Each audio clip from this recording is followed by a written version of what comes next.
The pick is in, and Miami Heat have selected Jaime Jaquez Jr.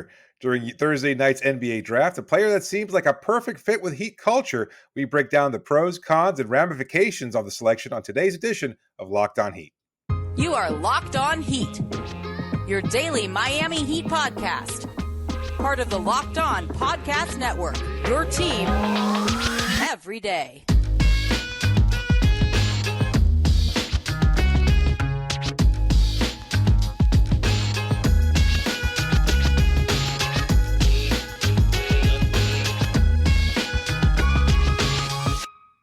All right, welcome to Locked On Heat, your daily podcast on the Miami Heat. I'm Wes Goldberg here as always with David Ramil. However, you might be tuning in on YouTube, Odyssey, or your favorite podcast app. Thanks so much for making Locked On Heat your first listen every day. Today's episode is brought to you by Gametime. Download the Gametime app, create an account, use that code Locked On NBA for $20 off your first purchase. Last-minute tickets, lowest price guaranteed.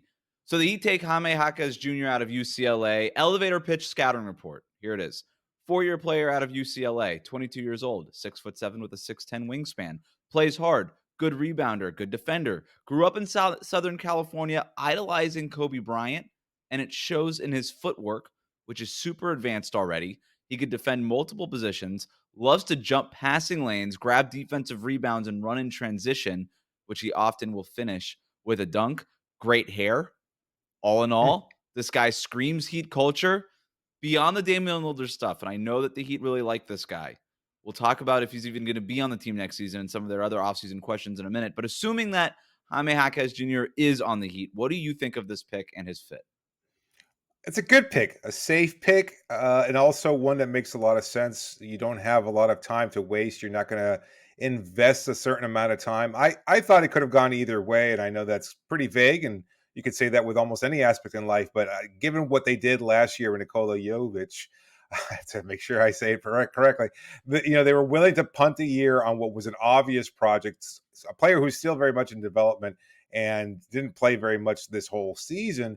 Now it seems like they shifted a little bit. They get a much more ready-made player, a little bit older than the average draft pick. He's just a year younger than Tyler Herro, who's already got 4 years of NBA experience. He does a lot of little things well. The fit with Heat culture, a guy who likes to grind, who puts in the work, who has stuck around. They love players like that. They have typically loved that during Pat Riley's tenure. They've always gone, especially in the second round, they'll take a flyer on a 4-year player, a guy who has shown consistent development over the course of his collegiate career.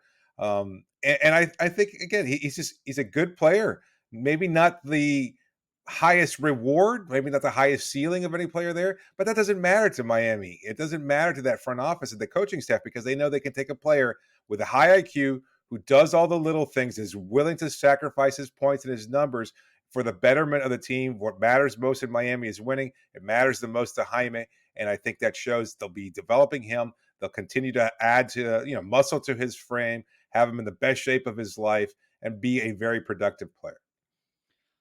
I really like the pick. I think back to Pat Riley's press conference when I asked him, what are you guys looking for? And he said, we're looking for wing length and versatility. And that he basically gave it away right there. Jaime Jaquez Jr. is long on the wing, extremely versatile. You watch the tape on this guy, man. And I mentioned it before, how he grew up he was born in Irvine, Southern California, growing up watching Kobe Bryant, and his footwork at 22 years old is ridiculous. Like, this guy's basketball IQ, his feel for the game. My biggest thing when I'm going into film and scouting guys, a lot of people get caught up in the verticals and the wingspan and some of those measurables that kind of lean towards upside and that whole. My biggest thing is I want a guy with basketball feel. That to me screams upside. There's been a bunch of dudes that have come into the NBA at 6'10" with great athleticism, can jump through the roof, and are out of the league in 2 years because they have no feel for the game. They have no basketball IQ, and they're just not NBA basketball players, right? Jaime Jaquez Jr. is an NBA player. I know that for sure when you're drafting him. And the Heat typically don't really care about upside, quote unquote upside. They drafted Tyler Herro at 14, despite him not having that high upside, right? We thought he was going to slip because he wasn't a player thought to have a high upside. Turns out he's a borderline all-star scorer right now. So because he's got such great basketball feel, I think Jaime Jaquez Jr. is similar in that way, in that Miami's betting on that feel for the game and him being a productive NBA player. And when you think about the versatility part of it, that to me is the biggest thing. This is a guy who could play probably two positions between shooting guard and small forward. I don't know that he's big enough to play power forward. Maybe. I mean, it hasn't In really stopped Miami, Miami. Yeah, I guess it hasn't stopped Miami in the past. So right? there's that part of it. The post moves are great because he's able to get to his spots and all those things. The 3-point jump shot is not great, 31% over 4 years at UCLA, but you read all the scouting reports on him and the people who do this for a living, they think it's workable. Like they think that Yeah. there's something there and that can be improved. And we've seen guys, Gabe Vincent, Caleb Martin, we've seen guys improve their outside jumper in Miami. So I think that's a great spot for him to be. And I love what he could do defensively. He's a guy who can guard multiple possessions. You think about what he would have been in the NBA Finals for this team. Like, granted, he's a rookie, but like best case scenario version of him in the finals, right? Like, that's a guy who could play on that stage, who could be like a guy who could guard other wings, make it easier for Max Strus to not have to guard Michael Porter Jr. or Jimmy Butler having to switch onto Aaron Gordon here and there. Like, this is a guy who makes sense for the modern NBA. It's a guy, and I'll go back to what I was saying before about Pat Riley. This is the kind of player that they've been looking for. Yeah, no, it makes a lot of sense in a lot of ways. You can look at it, and I know we'll get into this later on in the show. He's not only a player who can contribute right away, he's also a player who can fill in any gaps if you lose, say, a Max Strus, or if you have to trade a Caleb Martin for any kind of upcoming deal or anything like that. So I think there's a lot of ways in which he'll be a productive player. The offensive is there, the defense is there, the effort is there, and that has seemed like a borderline.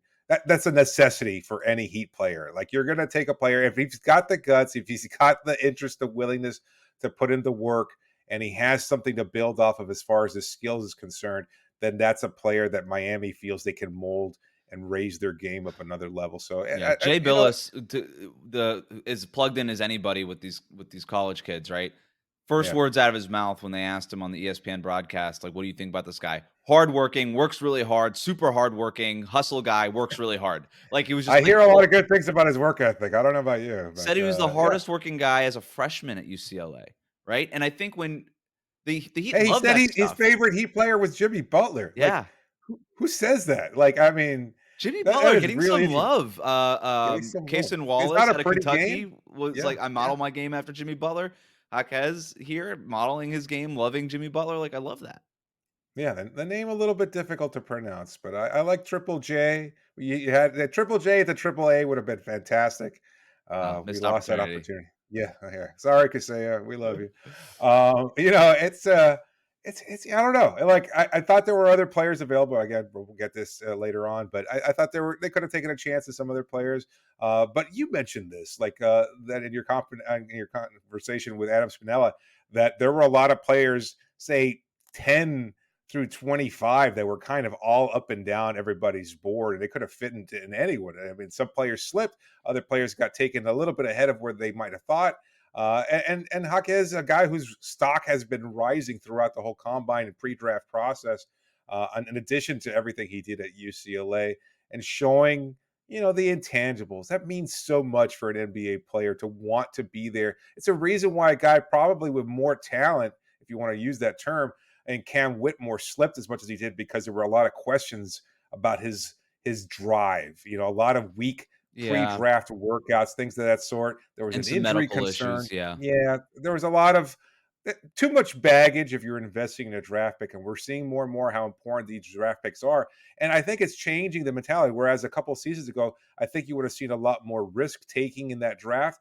People want a sure bet, because you're basically selecting a very young, unproven player, but you want something at least tangible to say, oh, you know what? They're at least good at this. It's not just about measurables like your wingspan and things like that. That helps, certainly, but you want to be able to show that you can play the game, that you have that feel, that IQ that you were talking about. And from that point, we can mold you. We can get you to buy into what we're doing here. And no team does that better than Miami. They take a player and you understand exactly what's required of you. They'll coach you up. They'll make you the best version of yourself, whether you're here or maybe elsewhere. We'll see how that goes. Love this for Jaime. Goes from Yeah. sunny Southern California to sunny South Florida. So great, just great for him in general. See his IG feed? I mean, he's already got pictures of Miami. He looks like Tyler Hero, like basking in the sun when he was in Yeah. Miami. I Yeah, love he's his suit tonight, like a nice light beige, kind of khaki, solid. kind of a Miami Vice South Beach kind of look, just simple but Yeah, yeah, sophisticated and ready to yeah, party when he has to. You mentioned Miami liking guys who have been in college for a little bit, and that yeah. tended to be the case again, like with Tyler Hero and Bam Adebayo. They kind of went away from that. They went with more of like the younger and Nikola Jovic, like the wasn't even Yep, graduated from high school bigger when they project, yep. drafted him. They kind of went back to the well here with some proof. They like to see a track record of improvement, like you were saying before. So I'm looking at his basketball reference page right here. As a freshman, 9 points a game. Next year, 12.3. Next year, 13.9. Last year, his final year at UCLA, 17.8. So almost 18 points per game. His shooting percentage up from 45% as a freshman to 48% in his last year at UCLA. That 3-point shot kind of went up and down, but his free throw percentage got better as the years went on to a Mhm. collegiate career high of 77% last year. Assists went up 1.4, 1.7, 2.3, then 2.4. His blocks went up. His rebounding took a huge leap. He averaged 8.2 rebounds a game last year. That's a Yeah, he's got lot. a nose for the ball, right? And again, the willingness to kind of mix it up, draw contact. There's Yeah. so much of him that seems similar to what Jimmy does at a much higher level. So the Sure. comp is unfair, but again, the building blocks are there for Yeah. somebody that can mold into an Well, ideal fits Heat like player. Jimmy Butler, Caleb Martin, Haywood Highsmith, like these guys that they like to get on the perimeter who like to jump passing lanes, create turnovers, create points in transition. He fits that. You mentioned some of the guys that were on the board there. Let's explore that in the next segment. We're also going to talk about Damian Lillard Mm, and how all of this impacts Jaime Jaquez Jr.'s future. Will the Heat even keep him? Will he even be on the mm. Miami Heat by the time the next season starts? We'll talk about that here on Locked On Heat. Today's episode of Locked On Heat is brought to you by Bird Dogs. The pitch is simple. Bird Dogs makes you look good. Bird Dogs stretch khaki shorts are designed to fit slimmer through the thigh and leg, giving you a truly sculpted look. They fit way better than regular shorts that are made of stiff, restricting cotton. Instead, Bird Dogs fixes this issue by inventing cloud knit fabric that looks like khaki but stretches so you get a way slimmer fit without having to sacrifice movement. Plus, Bird Dogs uses anti-stink sweat wicking fabric that keeps you cool and dry all day long. I love my Bird Dog shorts, and in the summer, you need a pair of some go-tos, and mine are Bird Dogs. You can get them too, so go to birddogs.com/LockedOnNBA. Enter the promo code LockedOnNBA for a free Yeti-style tumbler with your order. That's birddogs.com/LockedOnNBA for a free Yeti-style tumbler. You won't want to take your Bird Dogs off, we promise you. Thanks again for making Locked On Heat your first listen every day. Every day, as we are here every day throughout the free agency with the latest on the Miami Heat. So make sure you're subscribed on YouTube and your favorite podcast app.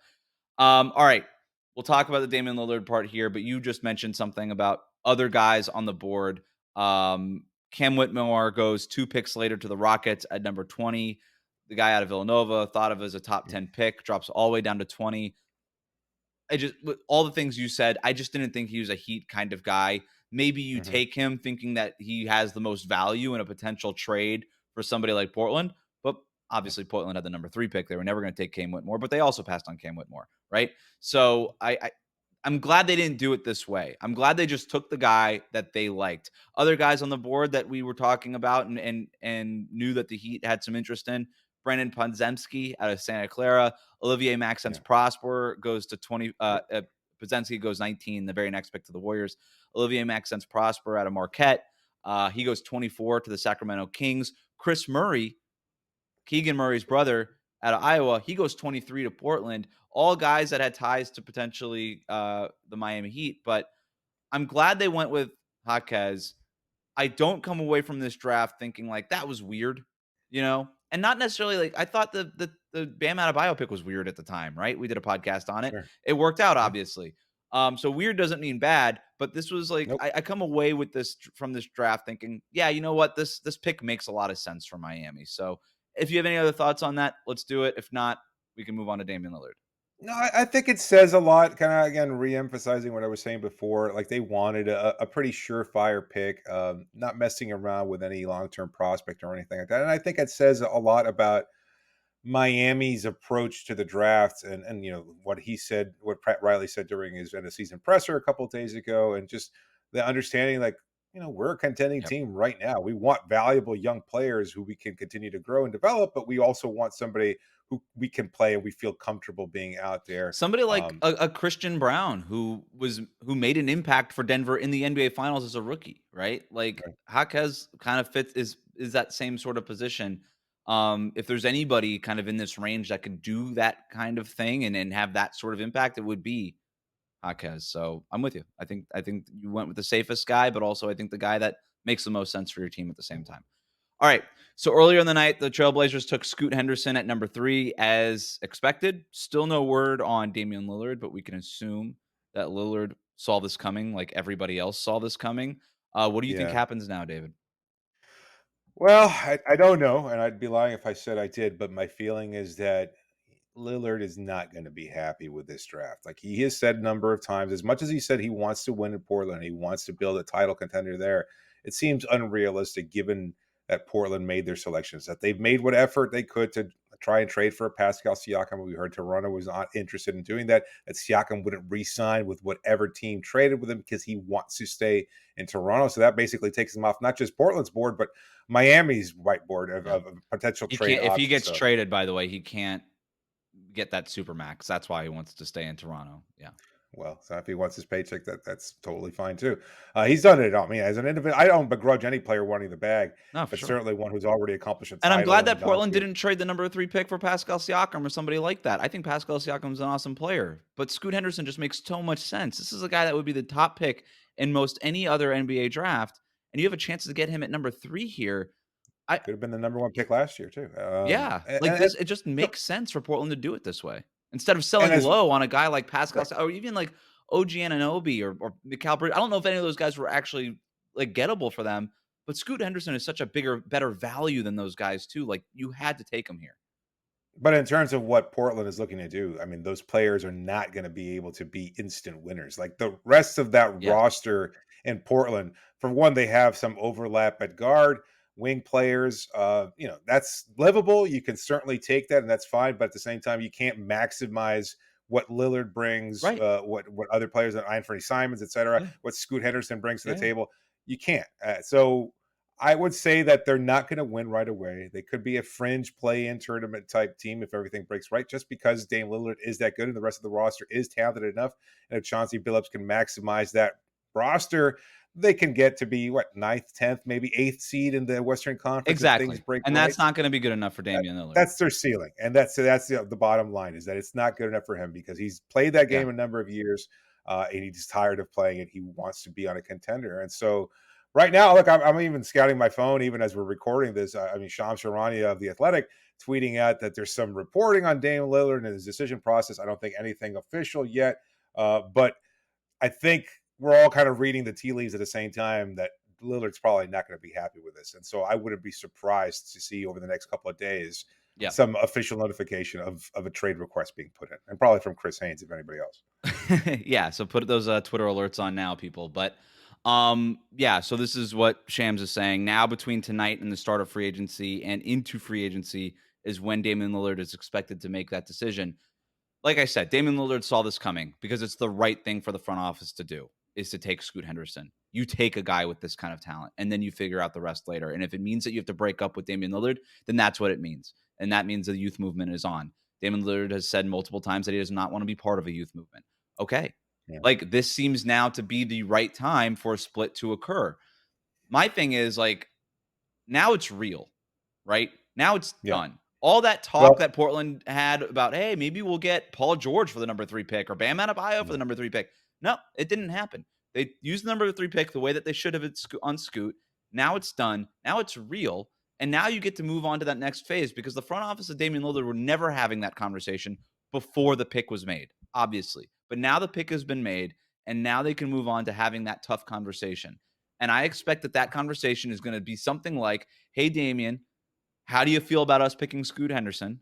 And Damian Lillard saying Well, something to the effect of, I'm not down this for a youth movement. I've made that very right, clear. And then Portland's front office saying, well, what do you want to do now? And Damian Lillard saying something to the effect of, I would like to be traded. And then they right. get to work on that. So Miami Herald's Barry Jackson adding some added context there about what Shams is reporting, saying that the decision is going to be between tonight and the start of free agency and into free agency, but that he wants to, Lillard does, according to Shams, give Portland a bit more time to see if they can continue building yeah. a contending team. So let's say they'll be continuing to be active, that they've done what they could, but they might look at other options between now and the next week and a half or so. So there's the Jeremy Grant thing. He's a free agent. They have apparently worked out a deal ahead of time, but I do wonder if that changes if Damian Lillard is traded. Does Jeremy Grant say, you know what, maybe I don't want to come back? Or also maybe he's like, you're going to pay me $120 million or whatever it is that they agreed on. I'll come back. It's fine. Right. But that's not going to be enough, right? He already played with Jeremy Grant and wasn't enough last year. So you're looking at what, trades? All right, what are you going to do? You're going to move Nurkic for a player that helps? No, you're not. Nurkic's contract is a minus. They don't really have like Anthony Simons and maybe some future picks. Maybe there's something there.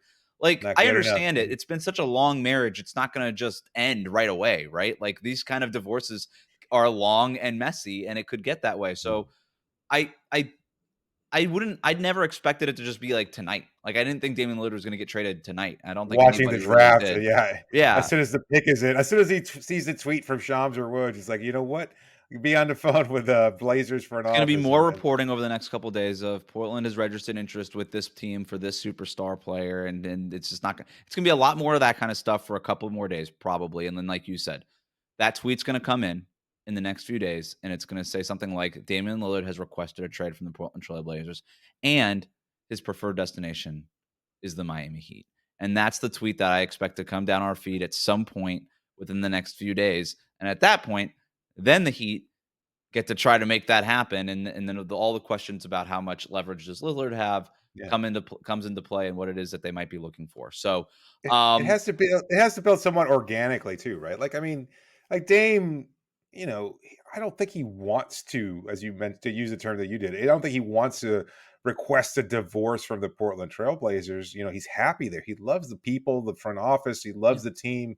He it'll be wants something to do like something. It's probably a couple of days of Damian agonizing Lillard over it. and the Portland Trailblazers Oh, come to an have, amicable have decision or something. have Yeah, agreed to have agreed that the best way amicably part forward is ways. to part ways, right? It's Yeah, like something like that. Like Jody Allen and Damian Lillard had a heartfelt conversation and agreed that this yeah, is what's best for Damian Lillard yep, and for Portland, right? And so there was a tweet or there was a picture today of a Trailblazers fan holding a Portland yeah. Trailblazers jersey saying trade Trade Dame. So Lillard. even like Yeah, trade. Blazers Yeah, fans are like wanting them to trade Lillard, not because they hate Lillard, but because they want the best for Lillard because they know, right. hey, we got Yeah, Scoot. Let's go into this full rebuild. Let's stop with this right, mediocrity thing. Let Lillard go be happy somewhere. And right. I just keep coming back to this. If he wants to go win a championship, and he gave, he was cagey in a conversation with Michael Scotto over with Hoops Hype, wasn't answering questions directly about much of anything, but was asked about the importance of a championship and said that's his last thing. That's the last thing that he has to accomplish. He has accomplished so much already in the NBA, and so when he's looking at where he wants to go, and he is going to have a lot of say in where it is that he goes, despite not having a no trade clause. He's going to have a lot of leverage. Um, like Miami is the team that just makes the most sense. It's a team I keep coming back to, especially if Philly ends up bringing back James Harden. Brooklyn, I still think that even if you just drop Lillard onto Brooklyn, it's a nice roster. I don't think that they're favorites in the East, and they're going to have to give up stuff anyway for him. So Yeah. all of that, I think, I don't know. You look across the league and you think Miami, that's the team that makes the most sense. If it's Jimmy, it's Bam and Damian Lillard, and then they could fill in the gaps around there. But plenty of time to get into all of that. We've been talking about Damian Lillard nonstop anyway. But let's get back to Jaime Jaquez Jr. How does picking him impact the futures of Gabe Vincent and Max Strus, and what other needs do that Heat have this offseason? That's coming up next here on Locked On Heat. Today's episode is brought to you by Gametime, because buying tickets to your favorite events shouldn't ever be stressful. Gametime is fast, it's easy. You can buy tickets for all the sports events, music, comedy, theater near you. They've got killer deals on last-minute tickets and their best price guarantee. You can stop stressing over the tickets and start getting hyped for the fun you'll have. I used the Game Time app just a couple days ago. Bought tickets to my son's very first Marlins game. It was so easy to use the app. I was a little surprised because I'd never used it Game Time before too frequently, and then you want to get the right seats, but it was so easy. I could see exactly where I was going to sit with my son. I knew it was going to be great seats, and we weren't disappointed. It was so Was it simple. the Arias 5-hitter? No, it was a couple of days ago. Oh, Unfortunately, they lost the game against the Blue Jays. It was an okay. afternoon game. A lot of fun. Yeah. It was a camp day too, so you've got like a million kids out there going crazy. They don't know what the hell's going on, and at the same time, it's a lot of fun, good energy too. So my son enjoyed his first baseball game, and that's all that matters. And Nice. Game Time It's kind of made it magic. happen. Yeah, that's right. Absolutely. So that's right. You want to get that same kind of magic in your life, then download the Game Time app, create an account, and use the code Locked On NBA, and you get $20 off your first purchase. So terms do apply, but you create an account and you redeem the code Locked On NBA, and you get $20 off. Download Game Time today. Last minute tickets, lowest price guaranteed.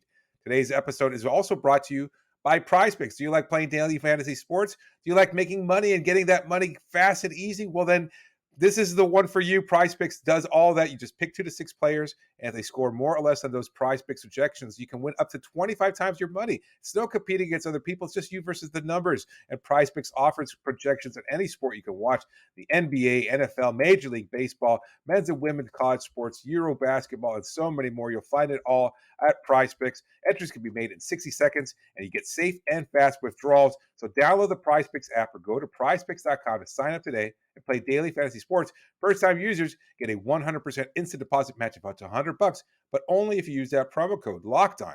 That's right. Don't forget to enter the promo code Locked On and sign up for an instant deposit match up to $100. So download the PrizePicks app or go to prizepicks.com today.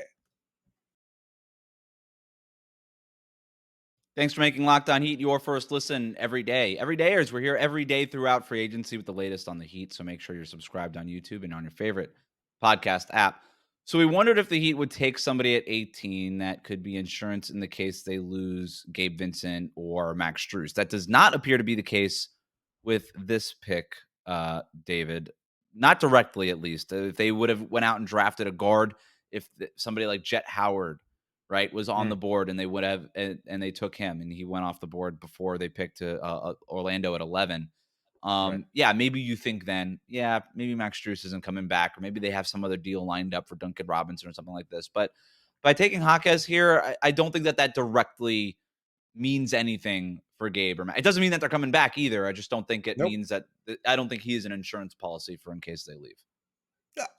I wouldn't go that far. I kind of see it that way. Like he's a wing player, and again, plug and play. You're not expecting a lot of minutes from him, but maybe say even if you don't bring in Max or Gabe, if you wind up having to trade Duncan Robinson or something like that, again, another player who can fill a number of positions. I'd say you could probably play him 2 through 4. You could play a lot of big shooting guard, 3, 4, either forward position. Okay, fair Probably enough. Yeah, switch him. maybe for Max, but not for Gabe, right? This is not. Yeah, he's not a Gabe. pure ball handler. No. He's not going to set up your offense and stuff like that. And you can But even he can move create his own shot. if he's your backup behind Jimmy Butler, you can Yep. move Caleb Martin to the 2, right? Which I always thought was Yep. his more natural position anyway. And he's Right. he's a better shooter right now than Jaquez anyway. So and the Heat like to have a floor spacer at that shooting guard spot. So yeah, You look, get plenty I of think shooting it at your could. point guard now if you got Dame Lillard too. So I mean, it makes a lot of sense. There it goes. Yeah.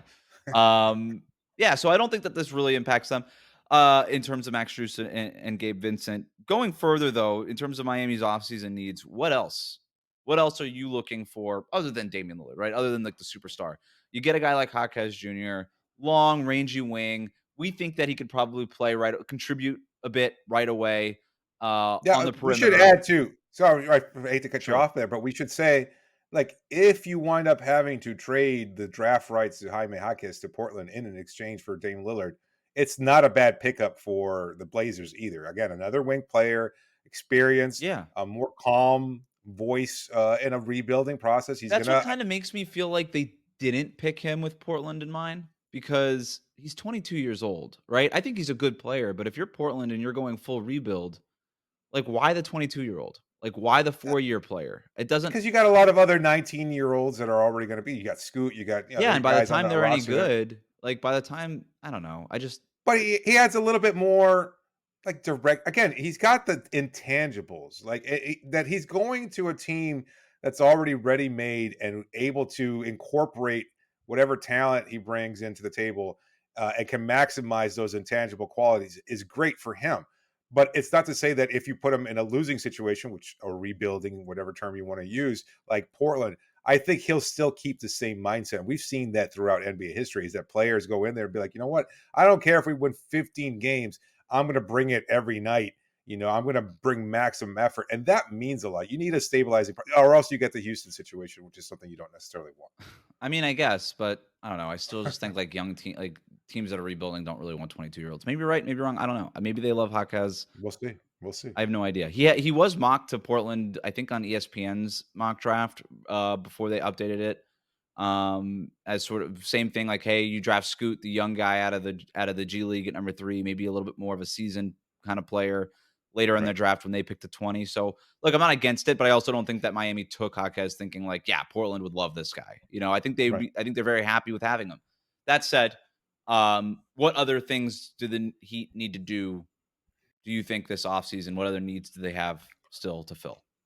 They need a forward. They need a power forward, Yeah. specifically a stretch four, somebody with a little bit bigger size, more around 6'9" to 6'11", and that could shoot threes at 35%. That's a Okay. lot. That's a And lot to ask rebound. for. Yeah, but that's Miami's biggest pressing need, I think, is another floor spacer because you've got Jimmy, Bam, Caleb, etc. Caleb, look, his performance in the Eastern Conference Finals notwithstanding, I'm not going to look at him as a reliable 3-point shooter at any point. Like, I mean, it would have to be several seasons of him shooting 35% or better. And if that's the case, then yeah, maybe I'll have a conversation at that point in time. But even next year, like you want to have balanced offensive approaches. And we saw in the playoffs and in the finals how Yep. much they relied on 3-point shooting. You're getting a nice boost occasionally from Kevin Love. That's not sustainable. It's certainly not going to be next season either. And I although I think Love will return to this roster, I think you want somebody again who can. Maybe it's Jovic.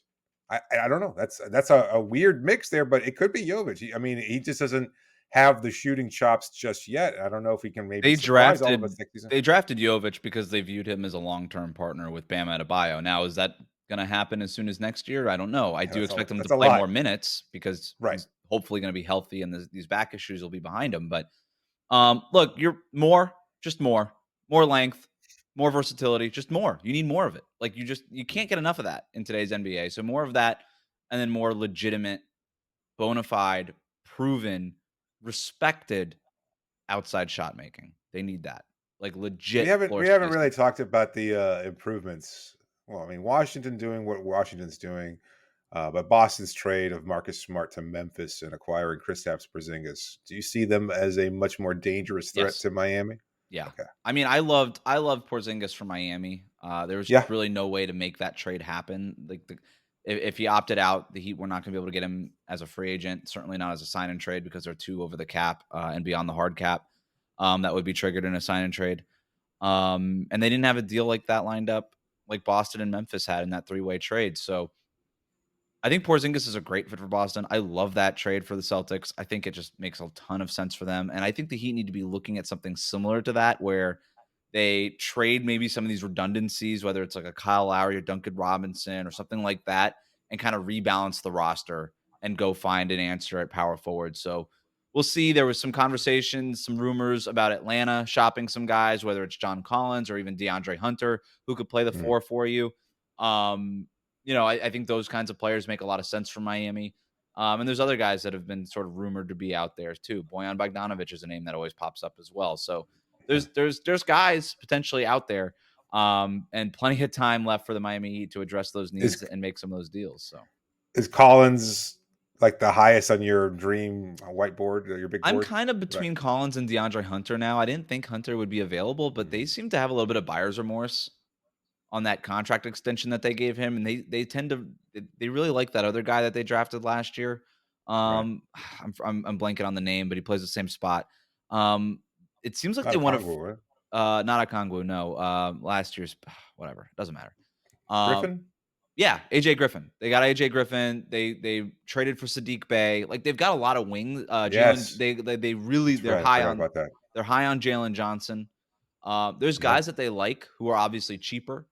So there's, again, the rumors are that they are trying to maybe move DeAndre Hunter and save some, because they're even their payroll is even more expensive than Miami's, and they stunk last year. So they're obviously trying to free up some money and kind of reboot that thing.